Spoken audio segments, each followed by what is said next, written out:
Hi, don't scroll. I'm not MAGA. Hey, did you ever just sit around and think sometimes, hey, man, how did we get here? And I'm not talking about like stardust or cosmic beings or religion or evolution. I'm talking about philosophically. How did we get to the point as a country that unbridled hate speech is an acceptable way of acting in the highest level of government? Get ready. Let's put our thinking caps on.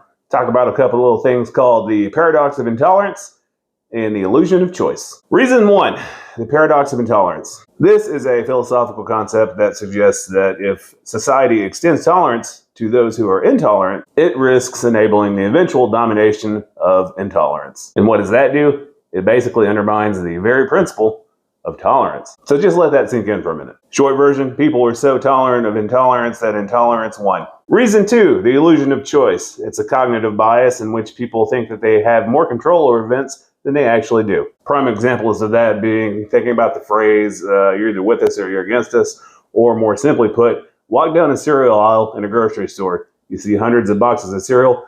Guess what? They're all owned by the same companies. So you may think you have a choice, but in reality, you actually don't. Now I want you to understand the truth of the matter. The paradox of intolerance and the illusion of choice are things that exist, but they're also manufactured by the people that want to keep their hand firmly grasped with that power. Now is the time to wake up. Now is the time to stop tolerating pathetic rhetoric. Now is the time to make actual choices and understand that we actually have a myriad of choices if we're only brave enough to make them. And let's not forget, it's day 65 in a series in which I asked myself, do I have to go to work today?